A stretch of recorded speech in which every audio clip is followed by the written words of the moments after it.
ఒకవేళ ఏమైనా పొరపాటు చేస్తుంటే నాకు చెప్పి కొన్ని 2 దెబ్బలు కొట్టించి ఊరుకు పెడుతున్నాం. తెలియక తప్పు చేసాడు అనేసి. నిన్న ఉదయం 11 గంటలకు కొట్టిన డబ్బులు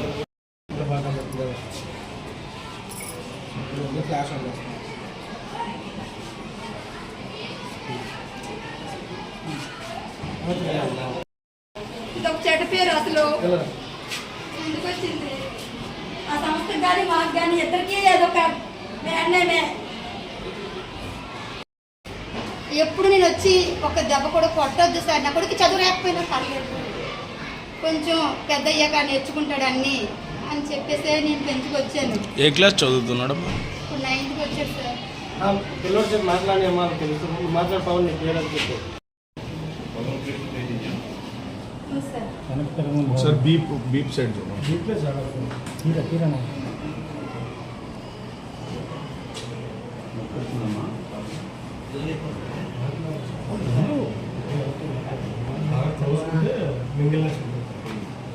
పేరు చెప్పగలరా నాకు? కొన్ని పేరు చెప్పు సార్. ఏ క్లాస్ చదువుతున్నా?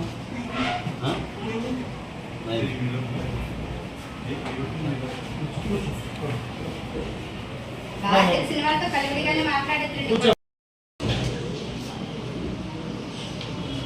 ఒకటి మీరు స్టేట్మెంట్ రాశాను,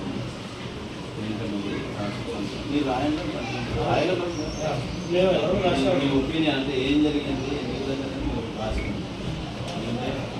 కొట్టినా నేను ర్యాంకని మాట్లాడుతున్నాను, కొట్టినా తప్పు చేశాడే అనుకుందాం, కొట్టినా కొన్ని దెబ్బలు కొట్టుంటే సరిపోను. ఎంత దారుణంగా ఒక అమాయకుడు అడుగు అంటే ఆ టైంలో కనీసం ఎలా ఓర్చుకున్నాడు అన్ని దెబ్బలు అని బాధ. మేము ఎప్పుడు అన్ని చాలా ఇదిగా చూసుకున్నాం.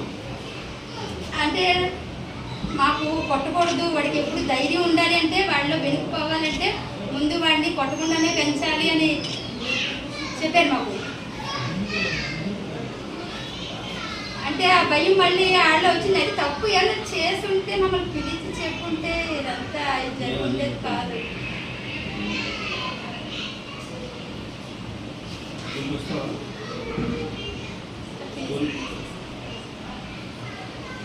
నేను పంపించలేదు.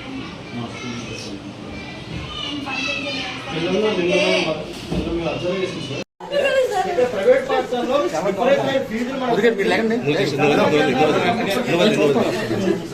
స్కూల్ లోపలికి సార్ ఇప్పుడు డిఓ గారి సమక్షంలో ప్రశ్న అడుగుతున్నారు.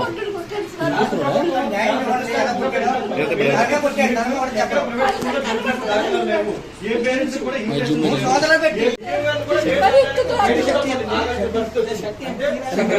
కాంపౌండ్ దాటాలంటే ఏ మేరకు ప్రజలు మనం సైడ్ పెట్టాలి. అదే అంత అలా ఉంచండి.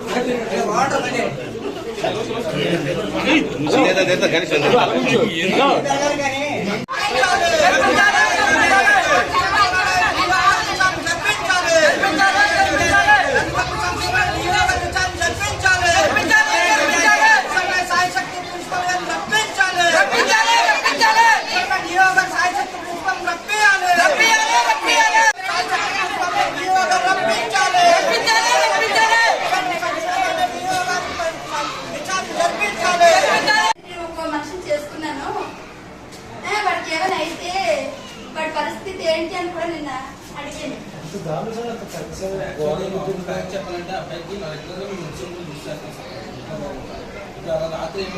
పారిపోతే ఆ పరిస్థితి ఏంటి? భయం పడిపోయి ఇంకా అమ్మ నాన్న కూడా చెప్పుకోలేడు, గబుకున్న టీచర్లు కొట్టారంటే ఏదో తప్పుండి కొట్టారు అని సంకటం నేను కూడా.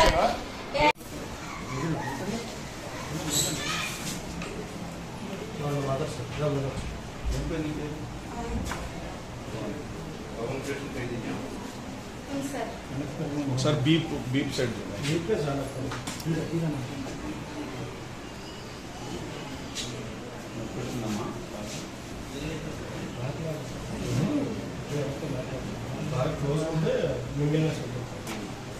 పేరు చెప్పగలరా నాకు? కొన్ని పేరు చెప్పు సార్. ఏ క్లాస్ చదువుతున్నా?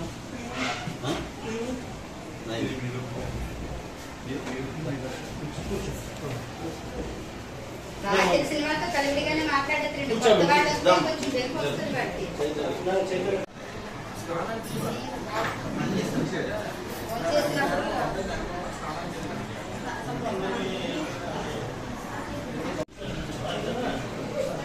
నేను రంగని మాట్లాడుతున్నాను. కొట్టినా తప్పు చేశాడే అనుకుందాం. కొట్టినా కొన్ని దెబ్బలు కొట్టుంటే సరిపోను. ఇంత దారుణంగా ఒక అమాయకుడు